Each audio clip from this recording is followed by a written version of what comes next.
All right, I want to do a quick update video on the car, so I'm not actually going to be working on it. So if you want to see only work, go ahead and click off. But it's just going to be me talking for a few minutes. Try to keep it short. So currently, this is how the car sits. Trans is in, most of the wiring harness is in, headlights and whatnot are in, brake lines are bled, everything like that. So it's slowly starting to come back together. Today, this is what I went and picked up. This is a single overhead cam engine out of a 2001 Forester, so it's the exact same engine that came in the car originally, but I pulled it out of the junkyard today because I needed some stuff. You can definitely tell, like, look at how nice this engine is. So the car had like no corrosion, anything. It was wrecked in the rear, lower miles, definitely lower than this car was. But I pulled it out mostly because, like, if you look at that intake manifold compared to this one, this is obviously the old one. It's pretty nasty, which, I mean, obviously I could clean it and whatnot, but it's not even so much nasty as it is corroded. So, like, all my bolts are completely destroyed. All of those still are gold with the zinc plating. So that's cool that I picked up that. So that'll be nice for assembling the engine. Speaking of engine, I know I mentioned in one of my previous videos that came out a couple days ago about an issue with the short block that I actually sent to the machine shop. So I got it back from them. I didn't actually go there and pick it up because they said that they could transfer it through Napa because they were owned by a Napa. And they could transfer it to one that was like right down the road. So I was like, well, yeah, saves me a 3-hour drive. So I just had them do that. Went and picked it up, didn't really look at it very well because I was in a hurry and I was on like a lunch break. So I had to hurry up and get back to work. And then eventually I pulled it out of the car, and like 2 days later, I actually started to look at it and whatnot. Initially I called them and I was like, you were supposed to include a sheet with all my specs that you guys pulled from it. So like bearing clearances for the rods and mains, as well as like piston wall clearances and stuff like that. It was like, hey, you guys have those on file. You're supposed to include that with the build or just the breakdown. Because all I did was hone it, deck it, clean it, and well, that's what they were supposed to do, polish the crank and whatnot, and clean the piston. When I called them though, they were like, yeah, we don't actually save any of that information. We just kind of like go one by one. We don't write anything down. So we just kind of check it real quick and make sure it's within factory spec and then send it back. I was like, but specifically I said that I wanted to know that information and wanted it written down. So that was an issue right off the bat.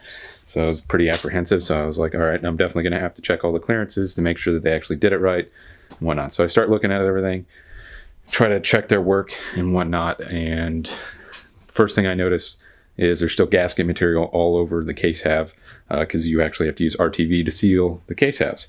It's kind of a big red flag because they're supposed to clean it and check the deck on the block surfaces, so where the head goes and where the case halves go, to make sure everything was still good. But it's still covered in old gasket material, which means they didn't clean it. They had no possible way of actually checking the deck since there's crusty gasket material all over it. That would throw off the calculations. Once I actually started to measure some of the clearances, they didn't start to actually add up to even being within factory specs. So obviously I probably should have checked before I actually sent the block, but because I was in such a hurry and I got it torn apart the day before, figured that they would do it, or they would at least check and make sure the block was even good before they'd even hone it or do any of the other processes to it if it was worthless and the block wasn't worth actually rebuilding. So anyway, the block is nasty, still has like old gasket material, old O-rings and whatnot still stuck in it. They didn't even clean it. There's still like machining dust and whatnot from when they actually honed the cylinders and whatnot. So all that was like big red flags. So I transferred it back to them. So they're going to take care of it, hopefully. But if not, I mean, I'm not out anything more than I am. If anything, I can probably just get my money back because it is a Napa. And they'll be pretty good about it in case like they did all that work. Technically, yeah, I'm using a lot of quotations, but they said they did all that work. But if the block was bad, there was no reason to do all of that. So they should have checked it all before they even did it, because that was what we kind of discussed anyway. But anyway, here's the actual plan. Is this. So this is a brand new short block. straight from Subaru. Well, not really Subaru, but a company that sells Subaru short blocks. So it's an OEM single overhead cam engine. I'd like to say I got a really good deal on it, but I didn't necessarily get a really good deal on it. I mean, I got it a lot cheaper than it normally would be if you bought it straight through Subaru, so that was good. But it was still quite a pain, and it hurt me to buy this a lot, especially since I had everything to rebuild an engine, and I'd much rather just rebuild a block than buy a stock short block from Subaru's. But whatever, I have it, and it was literally, I only bought it for a time constraint. As you can see, just this is what my hallways actually turn into. Oh, here's the actual block. I haven't dropped it off yet. But as you can see, this is their idea of clean. So this is old gasket just crusted in here. Obviously, it looks exactly the same as it did beforehand. All the oil galleys are still in there. They have like honed marks on the top of the mains where like you could see that they bottomed out the actual honer. In the cylinders, I don't know if you'll be able to tell, but yeah, you can't really see it. But all of these, I mean, that's not clean at all. They definitely didn't even check the deck on the heads. Just it's covered in old material and like corrosion and whatnot. So definitely not what you would expect when you get a short block cleaned and honed and checked all that kind of stuff to come back looking exactly the same, just with a honed cylinder. So yeah, that's kind of been the pain the last few weeks, dealing with that. Not really a few weeks, because I just ordered that short block. It actually just showed up today. It was supposed to show up yesterday, but it showed up today, which is good because I can start rebuilding the engine. I'm literally just waiting on my ricer pieces right here. These are all from the engine that I just pulled, obviously, and I'm painting them ricer blue, because why not? Extra horsepower, right? I also have right here my heads that are fully assembled. I just need to adjust the valves before I actually throw it all together. I'm going to wait to do that though until it's actually on there. So the reason that I actually bought that engine, I needed a lot of things off of the engine. Like I showed you guys, the intake manifold, that was kind of like, I didn't need it, but it's nice to have a better condition one. I needed a new timing belt cover for sure. Mine was all cracked. I definitely didn't want to run that, risk getting like dirt and rocks and stuff in there because there were big holes in it. And I also needed power steering pulley, crank pulley. Mine was like really bad and corroded, and I didn't even want to trust it anymore.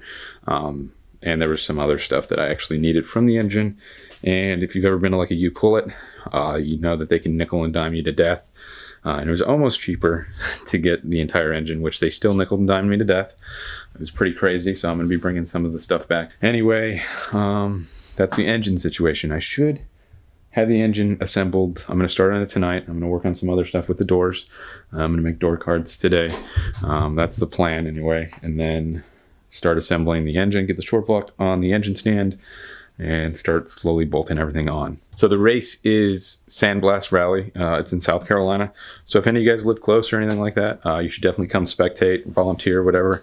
Rally is definitely a very spectator heavy sport, because that's what like drives more races and trying to get more involvement and stuff. So if you're close, you should definitely go check the race out, or just try to find a race local to you and go start like volunteering if you're interested. And that's a great way to get involved, and spectating too. But definitely, and if you see me and you happen to be there, definitely come say hi or whatever. But the race should be cool. It's pretty cool how it's ran and whatnot. Like all the rallies, if you don't know, they have like a car show technically before the actual race. It's called Park Expose, but it's just all the race cars parked, usually in like downtown of whatever small town that they're actually racing in, and they just show off the cars, and like all the people mingle around, and you can actually go meet like the cool drivers and whatnot, like the professional drivers. Like if it's American Rally Association, like David Higgins will be there, and sometimes like Travis Persona and stuff like that. So it's pretty cool to like get to meet like kind of top tier level drivers and stuff like that, and like the normal grassroots dudes too. I mean, that's the majority of who make up the actual races in America anyway. But I figured I'd get that information out there in case any of you guys are interested and want to actually check out the race. Definitely should. And kind of an update video on where the car actually is, because my videos are kind of behind again. Not too far behind, because I don't have very much time to work on it during the week. But I'm about to start pulling like all-nighters like every day for the next 3 weeks to get this thing completely done. So it'll be fun, but it's definitely a lot of work. ahead for sure. But I'm gonna stop talking, get to work on these doors, try to get them done tonight, and start assembling up the engine, and maybe throw it in tomorrow. Definitely not gonna start it yet. It's gonna be a while till I actually try to like do an initial start of it, but it'd be nice to actually get the engine in. It'd be cool to see that in there again. And it'll be all cleaned up and ricey looking with the blue accents, so that's exciting. So yeah, I'll see you guys with whatever comes out next. I'll stop rambling now.